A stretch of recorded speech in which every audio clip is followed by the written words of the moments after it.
삶이 너무 힘들어서 지쳐 있으신가요? 바닥을 쳤다고 생각했는데 또 발밑이 꺼지는 추락을 경험하고 계신가요? 사람들 앞에서 웃고 있지만 혼자 있을 때는 하염없이 눈물이 나지는 않으신가요?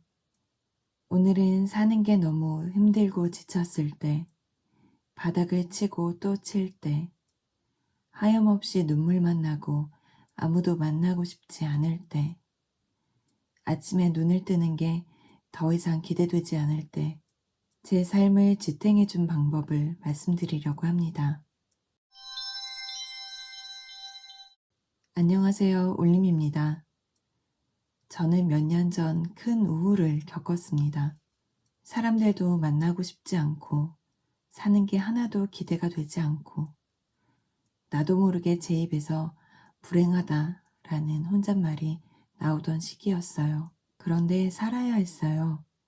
제가 책임져야 하는 어린 생명이 둘이나 있었고, 저만 바라보는 고양이들도 있었으니까요.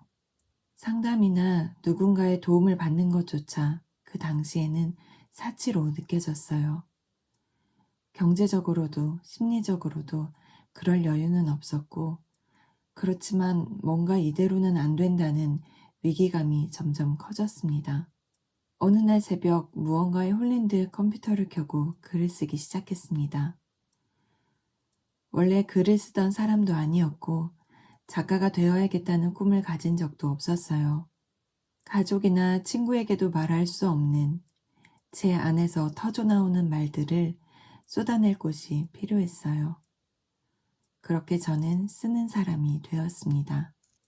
글쓰기를 시작한 뒤로 제 삶이 드라마틱하게 바뀐 건 아닙니다. 갑자기 베스트셀러 작가가 된 것도 아니고 글을 쓰자마자 우울증이 싹 나은 것도 아니에요. 하지만 분명한 건 글쓰기가 저를 구원했다는 사실입니다. 당시에 저는 너무나 큰 고통 속에 있었기에 숨을 쉬는 것조차 힘들었는데 글을 쓰면 제 몸에 들러붙어 있던 고통이 떨어져 나가 글자가 되고 문장이 되는 것 같았어요.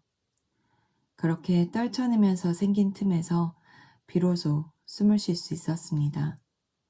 글을 쓰는 동안만큼은 어쩔 수 없는 상황의 피해자, 이 거지 같은 세상의 희생자가 아니라 힘을 가진 주체가 되는 느낌이 들었어요. 적어도 내가 끼적이는 글만큼은 내 마음대로 할 수 있으니까요.